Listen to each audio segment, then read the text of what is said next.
Welcome everyone to another exciting episode of The Energy That Surrounds Us. I'm your host, Michael, and my background may look a little different. I am actually coming to you all live from the Crockett Hotel in San Antonio, an extremely haunted hotel. And I am joined tonight by a guest who is an amazing author who I had the privilege to talk with and meet last year at the History Haunts and Legends in Jefferson, Texas. So shout out to Jody and her little paranormal event that is so cool to attend. You get two a year. So very cool, but I am going to allow my guest to introduce himself because he has got an amazing array of books and he is so fun, and I just could not do justice to all that he does. So I am going to hand it over to the one, the only amazing, talented author, Brian Clune. Okay, so I was wondering, are you talking about me or my buddy Wyatt here? Well, so the fun fact that people may not realize is Wyatt is in every book. I found that out in talking with Brian. Actually, there are only two that he is not. By the way, hi guys, my name is Brian, and Brian Clune. If you're interested in my books, just type my name into Amazon. All of my books will come up. I do have an actual publisher, and I like royalty checks. I'm not going to go any further than that. I just like royalty checks. Did I mention I like royalty checks? Sorry, guys. So I actually, your background may be a little bit odd, but mine's even more odd. I'm actually doing the show from my car. We actually just now got back into town here in California from the April History Haunts and Legends Paracon in Jefferson, Texas.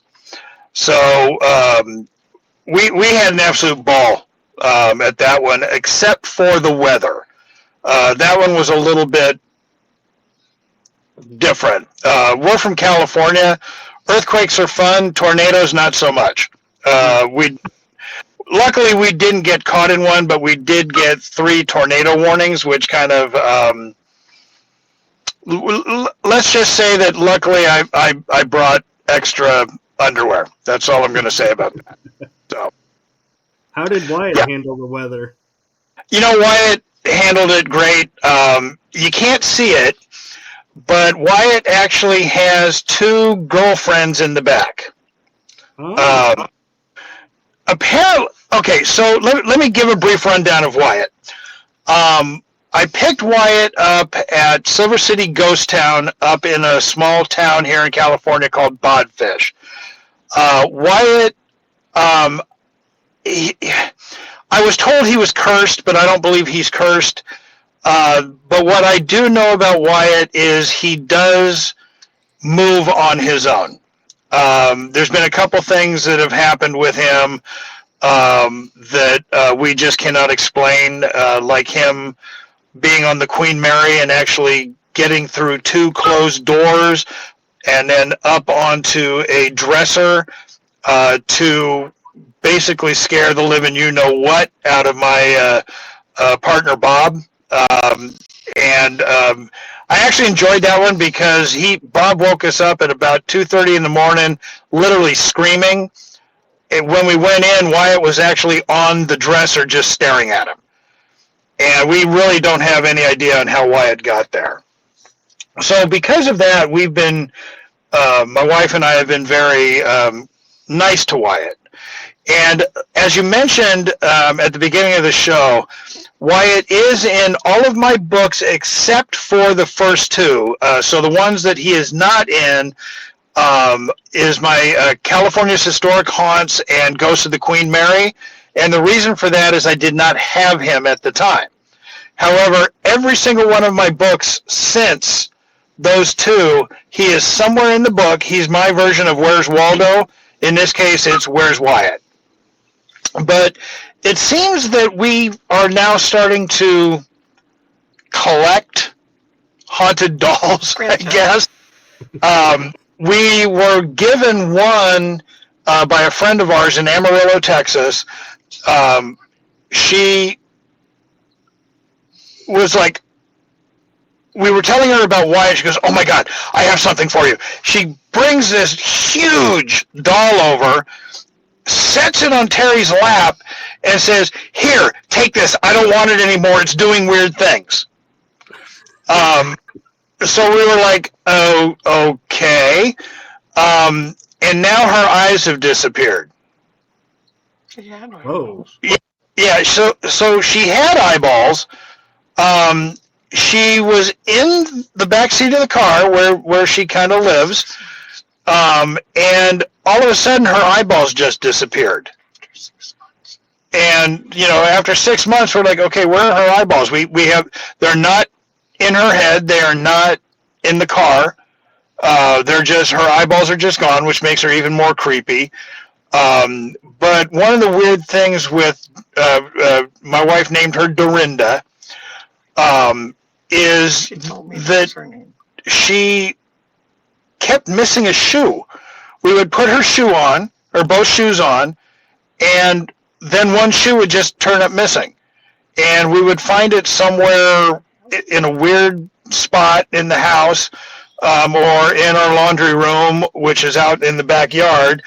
And we would put it back on, and the shoe would end up missing again. It was just strange. And since the last time that Dorinda lost her shoe, we have not found it yet. Hopefully we will, because like we told Dorinda, we're not giving you a new shoe. If you keep taking it off and losing them, we're not going to just keep buying her new shoes. It's not going to happen. I wonder if the shoes now with the eyes. You know what? I hadn't even thought about that.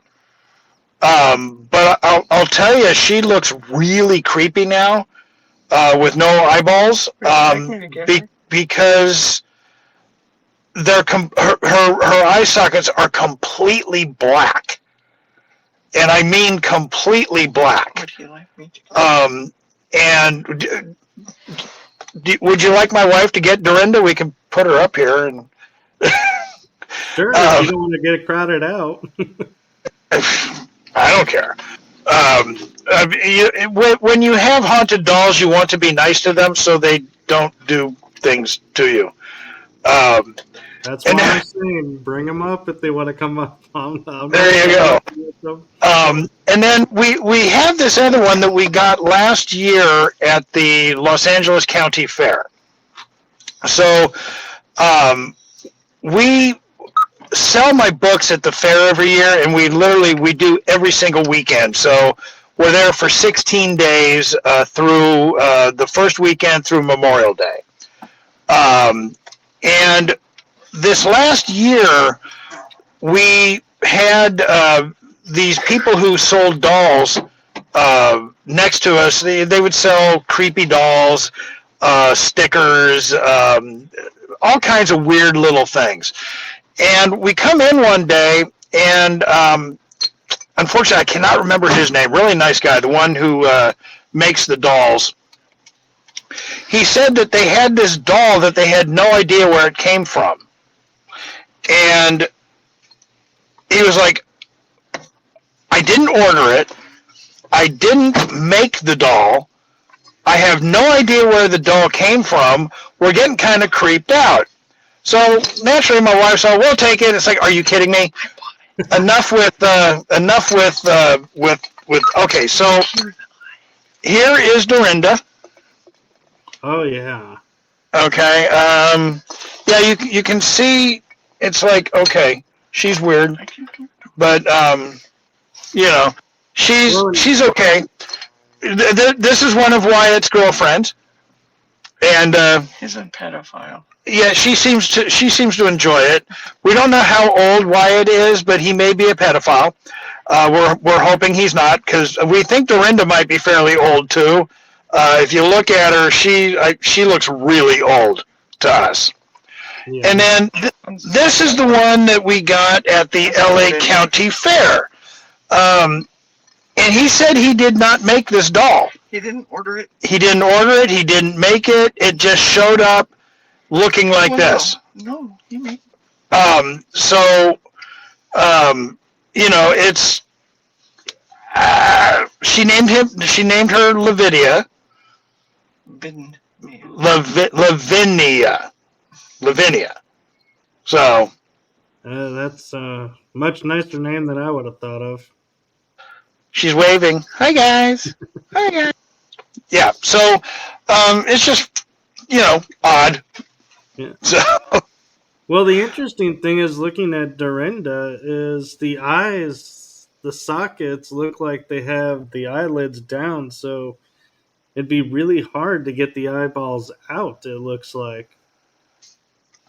Yeah, I mean, they may be somewhere in her body cavity, but we're not sure. But we think her head is one of those heads that you can just pull off. We think. We're not going to pull it off, just in case.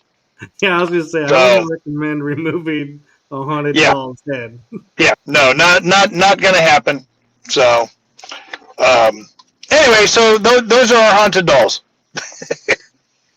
So, I'm curious, because we're talking about your books.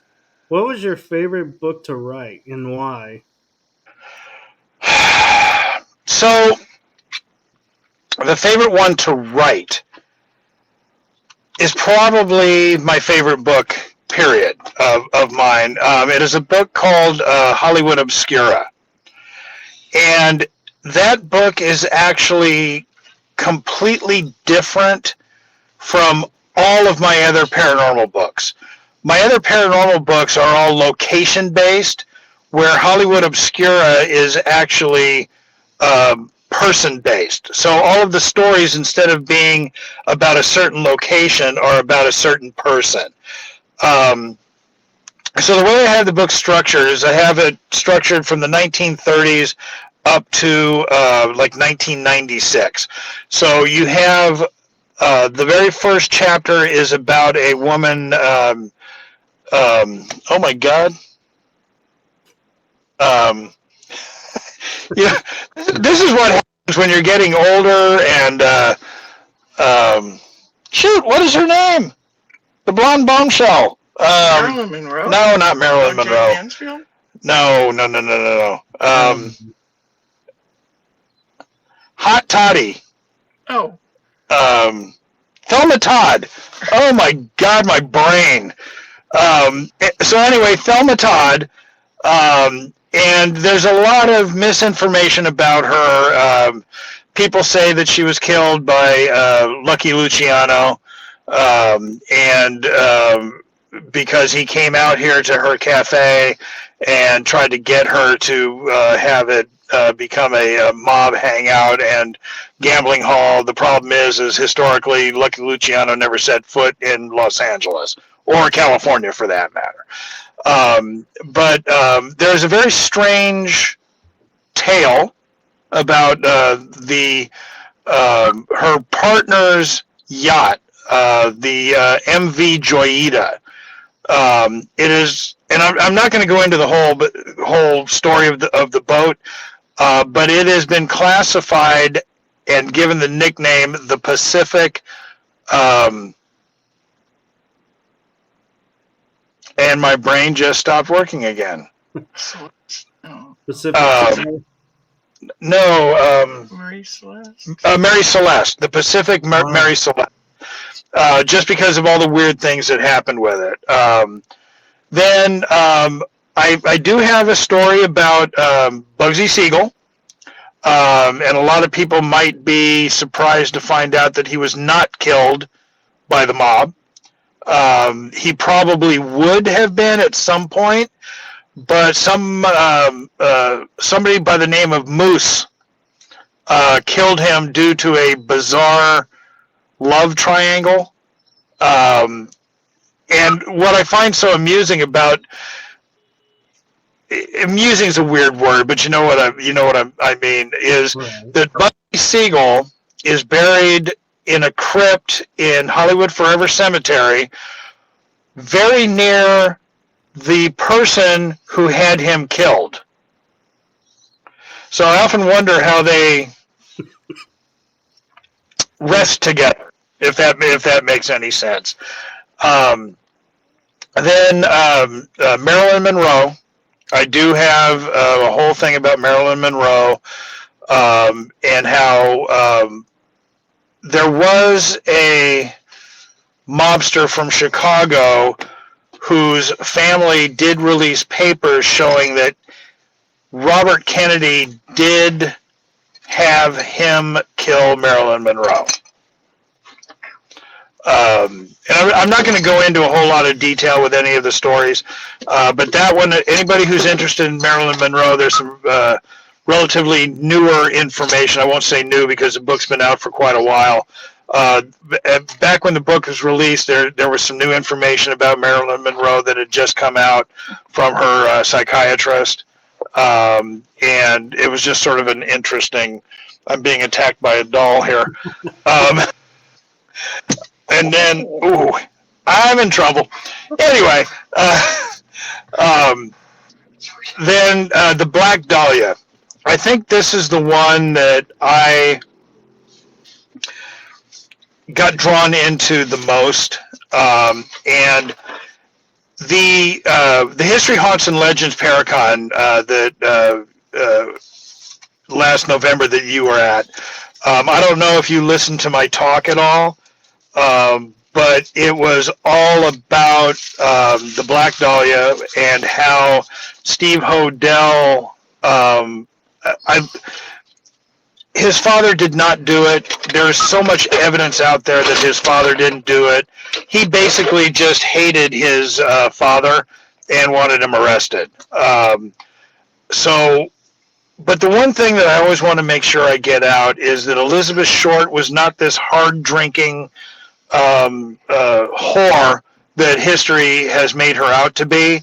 She was basically just a lost 22-year-old girl who basically only drank once in her entire life, got busted, sent back to Massachusetts because of it, and basically swore off drinking ever since. She might be at a party here and there, and she would actually have one drink that she would literally nurse the entire evening and barely even touch it. So, you know, a lot of the stories that I have in there were me trying to put the real stories of celebrities who have been misrepresented. Thank you. That's a great word. Thank you for that. You know, and then one of the ones that and this is one that really touched my wife was Ramon Navarro. He was an actor who started as Rudolph Valentino's protege. A lot of people don't know that Rudolph Valentino was actually gay, and he and Ramon Navarro had a relationship. Ramon Navarro was quite open about himself being gay.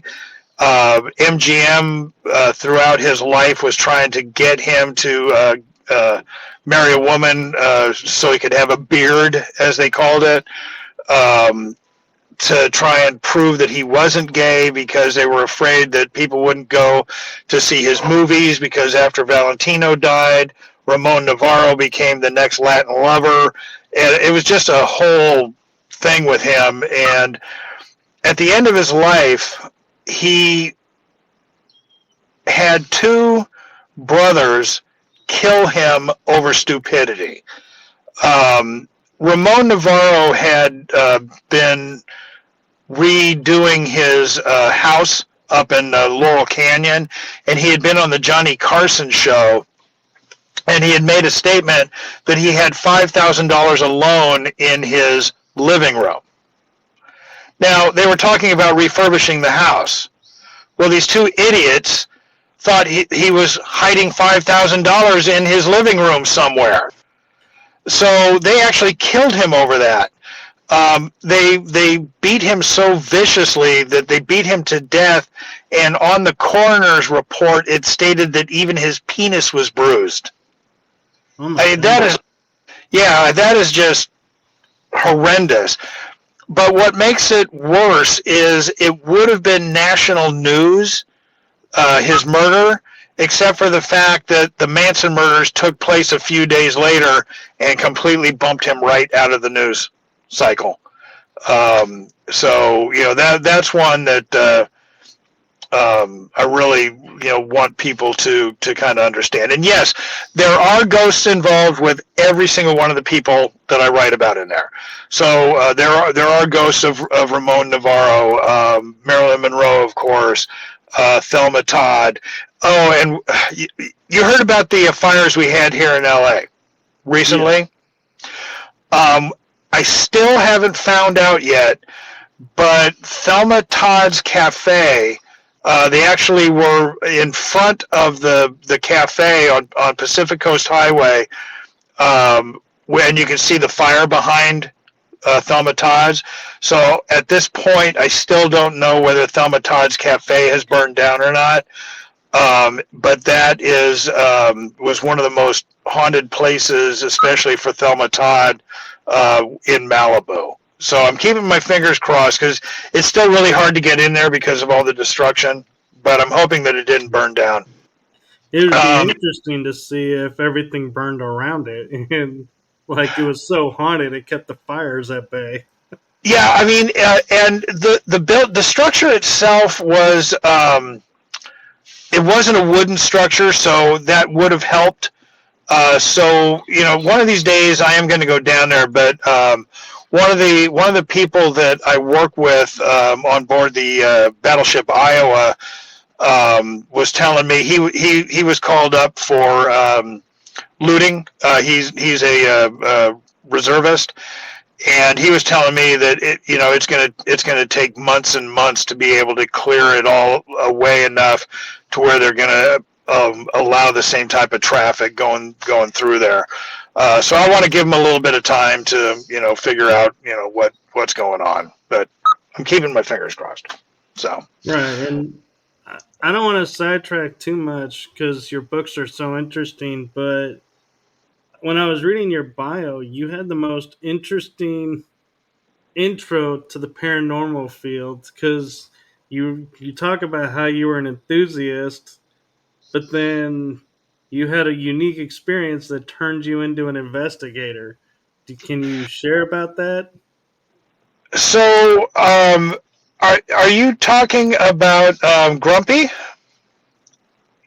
Because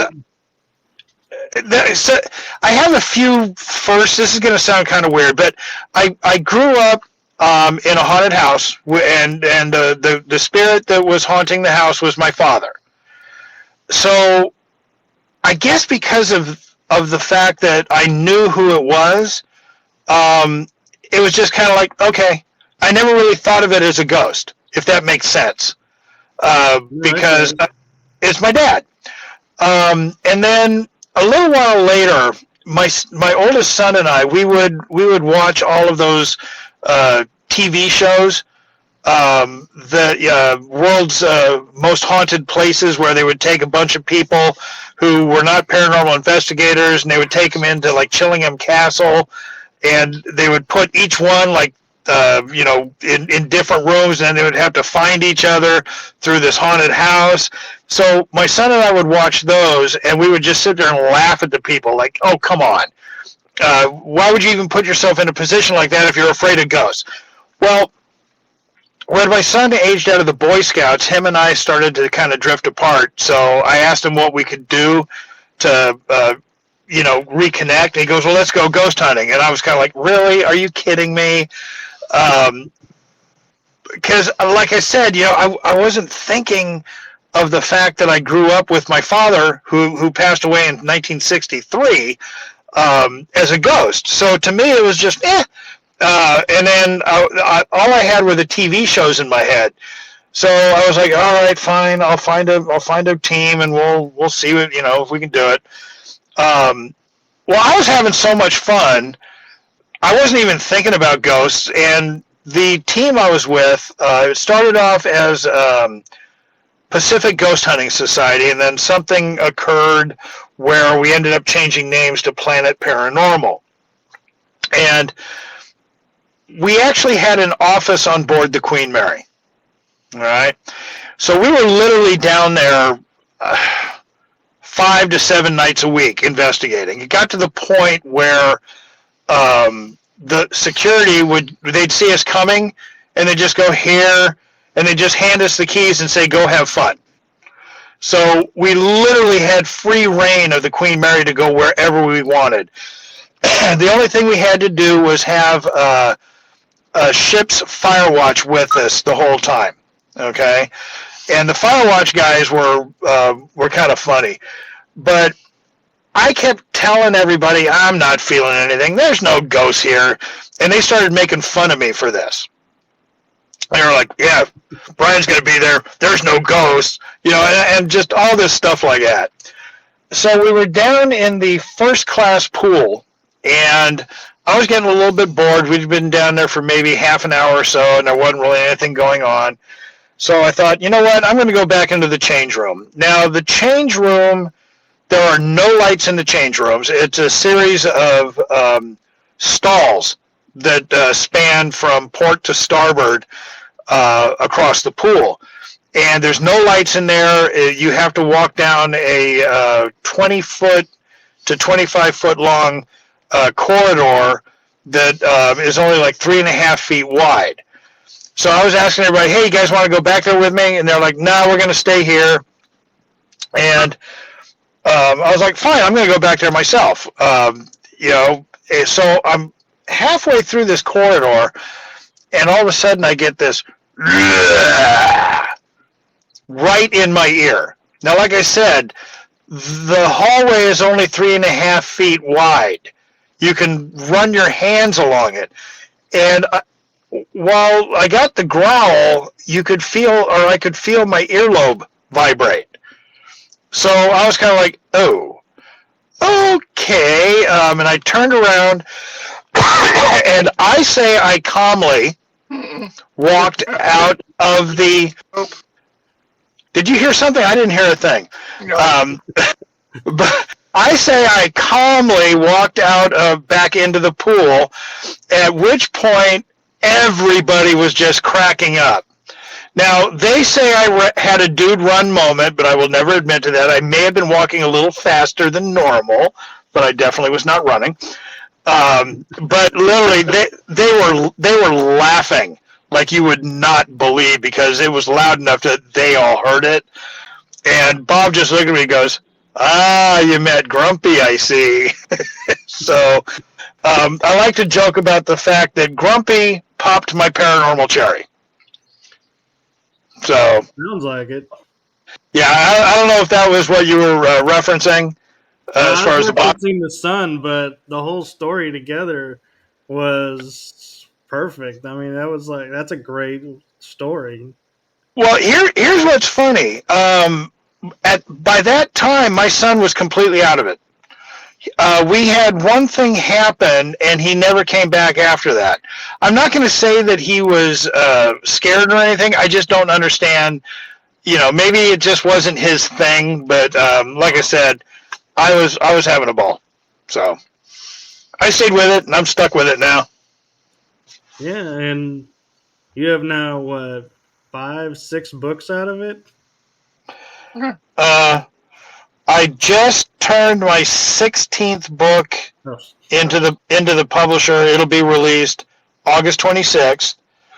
My publisher has me working on 2 books about Route 66. One of them is a non-paranormal book. The other is going to make me look like Gilbert Grape's mother when I'm done. It's haunted taverns and eateries along Route 66. I am working on a book about the Winchester House. Are you familiar with the Winchester House? I am, and it's on my bucket list, but it's just so far from Texas that it's like, I'm hoping to get there someday. Yeah, it is definitely far from Texas, but I am going to try and have the Winchester House book out as my next paranormal book. And then I've been working on a true crime book titled Murder and Mayhem Hollywood for Arcadia. I'm working on Ghosts and Legends of Oatman, Arizona, and I was at the Yuma Territorial Prison State Park today, and asked them if they want a book, and they were like, "Oh my God, yes!" So now I'm working on that. So, and I'm supposed to be retired. No. I was about to Uh-oh. ask, where do you come up with the inspiration to look into these stories? And it's like funny that you go, yeah, I was at the human, prison and asked them if they wanted a book, and now they're getting a book. So, the Yuma one, that one was actually fairly easy. A few years ago, some friends of mine from NOPS, North Orange County Paranormal Society, who, by the way, if you're ever in Fullerton, California during the Halloween season, they do a ghost walk for Fullerton. They are great. They have a lot of fun. They're not all serious. This is a ghost. They have a lot of fun, and they have a lot of fun with their guests as well. So just wanted to put that out there. But they used to do some paracons out at the Yuma prison, and we were driving through Yuma today. We took a slightly different route to get home, and I was like, oh, you know what? The last time we were here, they were closed, so I want to go see if they're open. And so I walk in, and everybody was busy, so I'm looking at the books, and I saw some ghost books in there. So I was like, huh. And I had already asked my wife to check to see if there was a book about it, and there wasn't. So I was like, okay, I'm just going to ask them. And sure enough. And then my publisher also will request me to write certain books. So my California's Haunted Route 66, that was their idea. And it's kind of funny. My wife and I were coming back from Texas, and we were on Route 66 in Arizona when my contract editor calls me and says, hey, how'd you feel about doing a book on Route 66? And I'm thinking, okay, well, we're on Route 66, so it must be fate, So they are also the ones who asked me to write Haunted Southern California and Haunted Northern California. And then while I was in the middle, well, not the middle, but I was about 4 months into Haunted Northern California when I got a call from my marketing rep who said, hey, we need a book on Los Angeles. And I was like, well, I was told that books in Los Angeles don't do well. He's all, I don't know who told you that, but we want a book about Los Angeles. And I was like, okay, I'll talk to my editor about that. And he's all, yeah, so will I. The next thing I know, I'm putting Haunted Northern California aside, and I'm working on Haunted Heart of Los Angeles, which, by the way, I had a lot of fun doing. So when I was done with that, then I kept going with Haunted Northern California, and yeah, so I'm busy. Yeah. Do you ever get to, like, where you're, like, driving somewhere and you're like, I'd really like to do a book about this, and get to call the editor and be like, can I write a book about this? And they're like, okay, or are they all assigned? So, I probably called my editor 3 times on this trip alone. Hey, what do you think about a book about this? What do you think about a book about this? And at this point, she just cracks up. Because she's like, okay, I'll add it to the list. I think you have about 30 of them now. So, yeah, she actually, my editor and I, over the years, we've become pretty good friends. We've never actually met in person, but we talk to each other so much. I'm one of those weird people. I don't like emails unless I absolutely have to. I prefer, actual contact. So instead of sending her a bunch of emails, I call. And so, we talk, so that gives us a personal connection, which I think really helps. And Lori's great. I mean, I count on her for pretty much everything. She's great as far as giving me advice when I need advice on how to work on a specific chapter or a specific book or a specific section. She's always right there to give me any help I need. So she's absolutely wonderful, and she really likes my wife as well. Actually, everybody at Arcadia loves my wife, because she's my initial editor, and she really makes it so they don't have a whole lot of work to do. So now, if they only knew her, they would probably send hitmen after her. But Lori and I need to talk. No, you don't. Yeah, and I'm wondering, I was talking about your wife being the editor, is there ever a time when she looks at you and goes, we can't publish this book, you need to start this all over, this is too far, or what were you thinking? Yeah, I'm amazed. No. I had never actually even thought about how I write, but I've actually had other authors, especially nonfiction authors, ask me, how many drafts do I have to go through before I get it right? And I'm like, what do you mean? Well, how many drafts? How many changes? And I'm like, none. I just write it. I literally go straight through. And they're like, how can you do that? And I said, I don't know. I sit down, I do the research, I sit down to write, and when I'm done with the chapter, I look through it and go, okay, this needs a little bit of editing, but the editing would be for spelling, different ways that if I'm going too fast, my word selection might be a little bit off, or I might put, one word in front of another when it should, and just things like that. But they're all minor grammar and things like that. Tenses, yeah. And I've actually was surprised because I have written a novel. I have not thought about publishing it. This is going to sound kind of weird, but because it 100% came out of my head, it's different than me researching history, writing about history, and writing about ghost stories. I don't know how to put it. I'm afraid of putting it out because people will be going, "Oh my God, that came out of your head." That's what I said. So. But my beta readers I've had a couple beta readers go, would you please hurry up? Because I want to know what happens, because I sort of left it open in case I ever wanted to do a sequel. So, I don't know. I'm just lucky. I just seem to be able to get everything done in one draft. And I am what's called a pantser. So you have authors who have to plan everything out. I got to do this here, this here, this here, this here, this here, this here. Where I just go, whoop, I just sit down and just start writing. I don't plan anything out.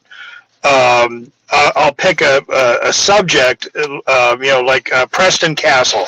I say, all right, I want to write a chapter about Preston Castle. I'll research Preston Castle, and I'll just do it, but I never know where it's going to be in the book, if that makes sense. So I just sort of do it. Seat of my pants. By the seat of my pants, yeah. That's why they're called pantsers, and that's actually a literary term, believe it or not. So, yeah. It kind of makes sense, because if you're doing, like, say, a book on a certain area, getting all the information together, you could sit there and kind of look at getting the flow of almost like a roadmap and going, you can go here to here to here, instead of going, okay, we're here, we're over here, we're over here, we're over here. And so maybe that's what ends up happening. Yeah, maybe, but like I said, with Haunted Northern California, because I'll use that one because I just finished it. I did a chapter in Monterey Bay, and then jumped all the way over to the eastern part of the state, then jumped down a little bit south of Sacramento, then all the way up to the border. So I mean, I was literally all over the place. And then I'm like, okay, the book's done. I've got my word count. Oh my God, how am I going to put this together? That's the worst part.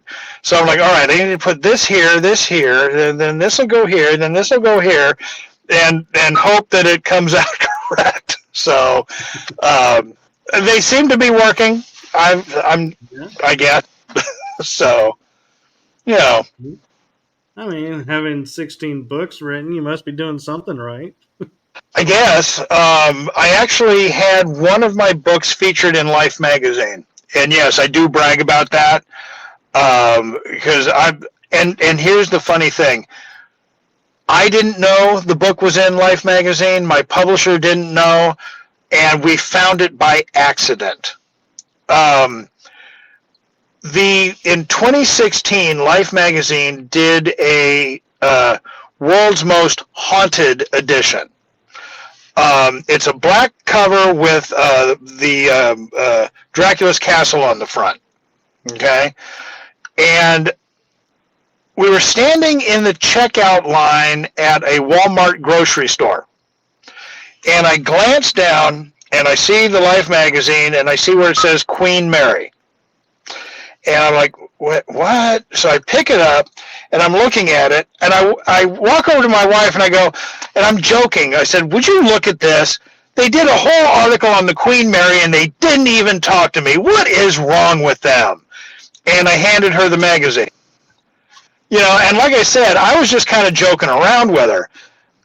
So I go back, and I pick up another one, and I'm kind of glancing through it. Next thing I know, she calls me back over, and she goes, I think I know why they didn't talk to you. And I went, why? And she goes, because the whole article is about you and your book. And I was like, wait, what?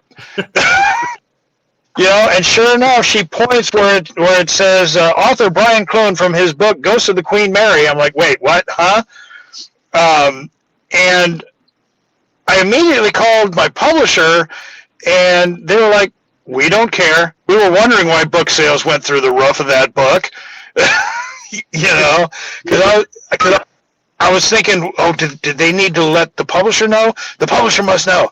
And sure enough, they didn't. But like I said, they didn't care. They were just happy, you know, because book sales had gone up, and they had no idea why. So yeah, I like to brag about. Yes, I was in Life magazine. So.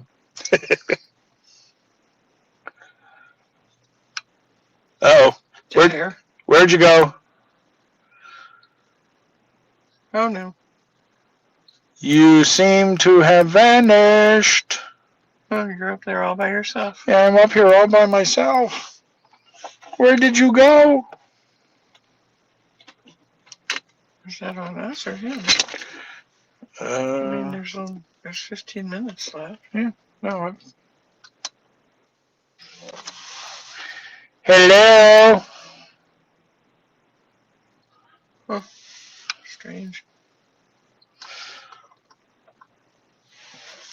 I'm feeling kind of lonely.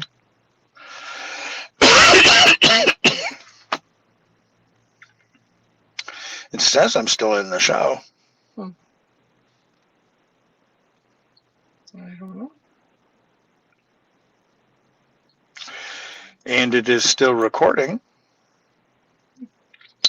Well, I don't know whether everybody can see or hear me, but just in case, I am going to sit here and babble for a while. With my new book, I don't know how many people have heard of a place called Preston Castle. It was originally a respond to that. This is Terry. He kept talking. He's still talking. We'll let him know that it's still showing that we're live, and It still shows it's live. Well, anyway, I'm sorry. Like I said, I don't know whether the show is still recording. You're back. I so apologize for that. It just that's okay. StreamYard disappeared, and I was like, "Wait, what?" Yeah, I didn't know whether it was still going, so I was like babbling for a while, and then I was like, okay, well, you know what? I don't know if you guys can still hear me. I'm just going to start talking about my new book, and I was starting to talk about Preston Castle, and then she showed me that you said that your internet crashed, and I'm like, okay, so there's going to be some weird stuff in there, but I was trying. No, that's what I love about StreamYard. It's so funny is even though I wasn't there, it kept going. So whatever you were talking about is still there. And so well, I wasn't really seeing what I missed. Yeah, you really didn't miss much except for me going, hello, are you there? Hello, I'm feeling alone.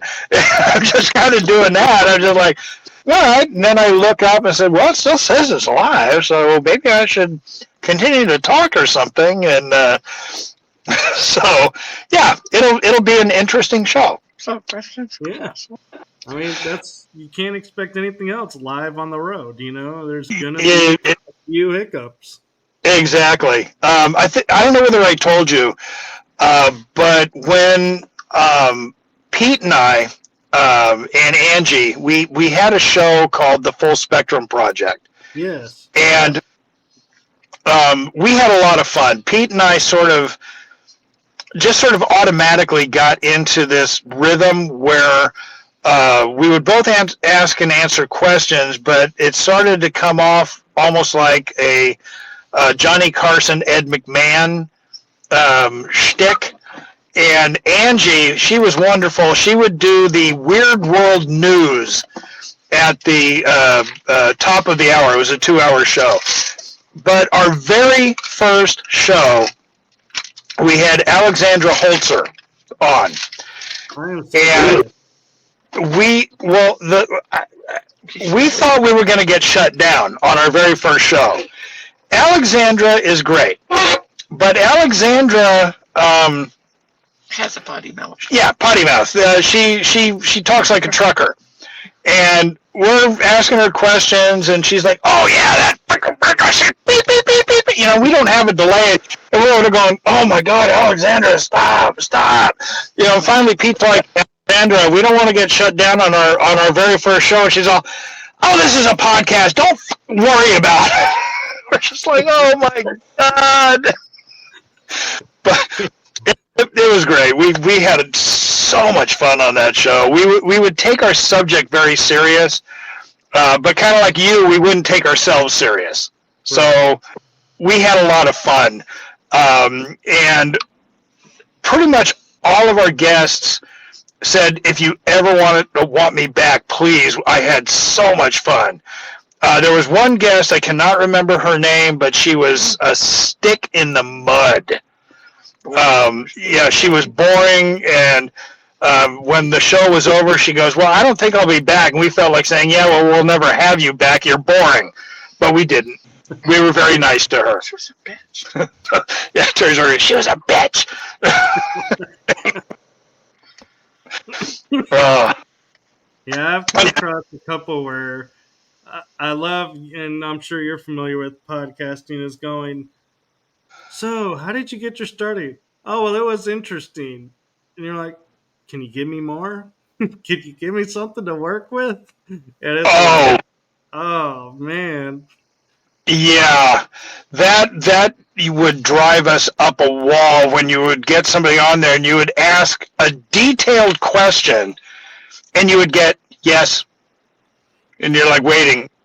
Is there more? Or just why aren't you talking?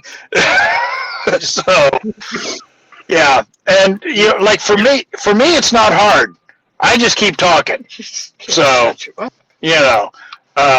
It's like Pete and I think that's one of the reasons why I started to get into dad jokes. So, when we would have a guest on that just was not cooperating as far as talking goes, I just start throwing out these weird dad jokes to Pete, and he'd be like, "Oh God, I fell for that." Because I tried to do it to where I was asking an actual question, and then a dad joke would come out, and he would just be like, "Oh God, no!" So, and then Angie would pop in with something. So yeah, we had so much fun. But yeah, and it's amazing all the people you meet, and so aside from Alexandra, creating possibly the only episode, what would be like your favorite type episodes? Like, who are your favorite people that you were like? So Ooh. I'd say my favorite was we were doing an episode about the Amityville horror, but not about the ghosts, but about the murder and the possible demonic voices. And I believe the woman's name was Daddario. She was actually the reporter who had done all of the reporting at the time that it happened. So we had her on, and we got into some really detailed questions about, how come it said that people couldn't hear the gunshots.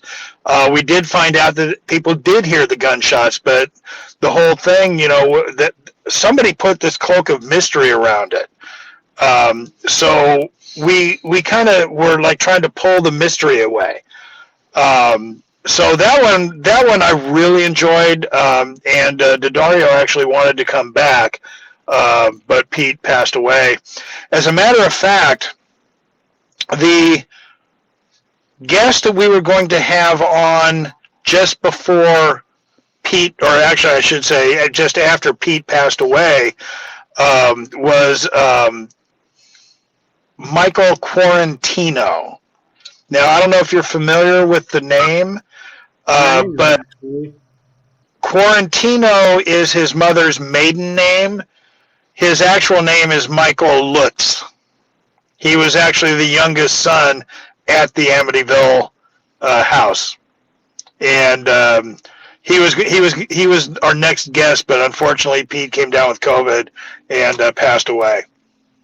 We were all really looking forward to that one. Yeah, and our condolences to you on losing Pete. Did you ever meet Pete? No. Pete was literally the best person I have ever known. The man would literally bend over backwards to help anybody in need.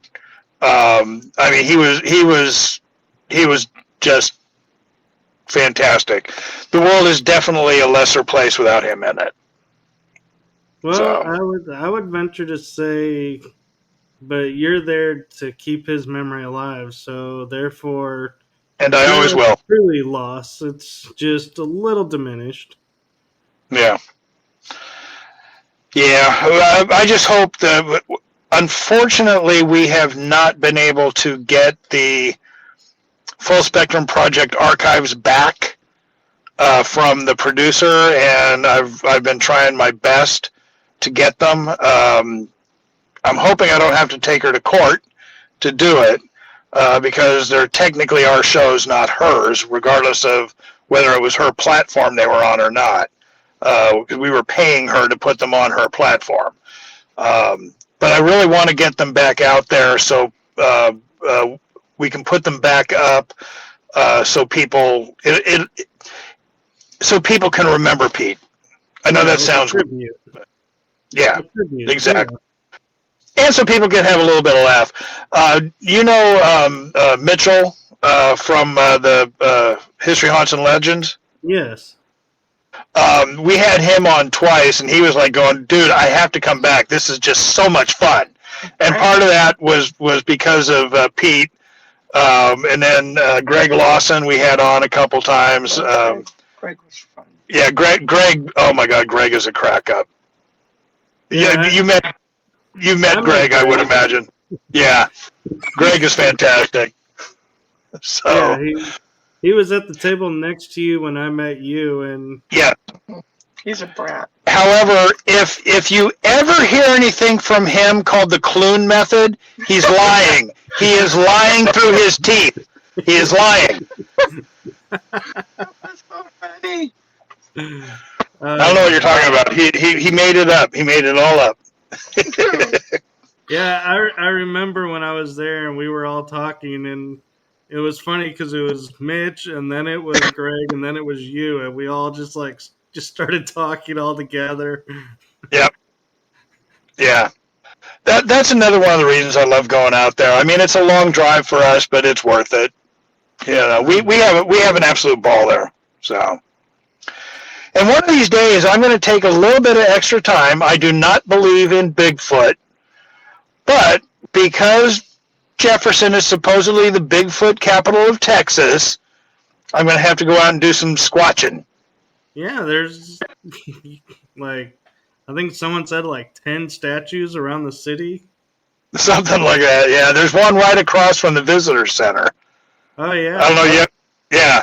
So, by the way, you do know why it is so hard to get a good picture of a Sasquatch, No. right? Because they're actually naturally blurry. That's a joke. I was just I was trying to picture in my head. Wait, how can they be blurry? Yeah. You got me on that one. What was her name? I can't remember her name, but she has a press now. She helps people publish their books, and she is like a huge Bigfoot researcher, and we had her on our show, and that's one of the things I told her, because I said, I really want to see a clear picture of a Bigfoot, and she said, well, I don't think that's ever going to happen. I said, I know, because they're naturally blurry. She just we won't go any further on that, but yeah, it was funny. So, well, as always, it's a blast talking with you, and we'll have to get you back on because it's just so much fun. And you both, I gotta admit, you did most of the talking, but both of you together, it's like, man, I'm so glad you were able to come on, because you guys bring a lot of humor to the paranormal, and it's kind of refreshing because everyone's always like, oh yeah, we had this spirit here, and this is this claim, and this is how I researched it, and you guys are like, yeah, there's a haunt over there. Yeah, I got a book about it if you really want to read it. yeah, well, I mean, you got to have some fun. Our lives are short. It's better to laugh, Yeah, we take a lot of investigations seriously, but some of them you just have to kind of like you weren't at the Paracon a few days ago, but I did have a couple EVPs that I had to put something together really quick for this one. I only had like a week and a half to put something together. But I had a couple of EVPs that I found absolutely hilarious. There's one EVP that we got at the Cuban Queen brothel crib in Jerome, Arizona. And Bob, my buddy, was saying goodbye, and you hear two girls and then a male voice. You hear, goodbye, thank you, fucker. this came right after the same ghost called Bob a puto bendejo. So, yeah, I don't think the spirit liked him much. But the one I ended with, we have no idea. It's just a spirit at Linda Vista Hospital psych ward. All you hear is the spirit go, "My nuts." We're really hoping that he is talking about peanuts, but we don't know that for a fact. So, yeah, here's hoping. So, yeah, even ghosts like to have a good time, I guess. Oh, yeah. Yeah. Well, thank you so much for your time, and I know you're anxious to get some rest and get everybody. Actually, we're going in to get dinner.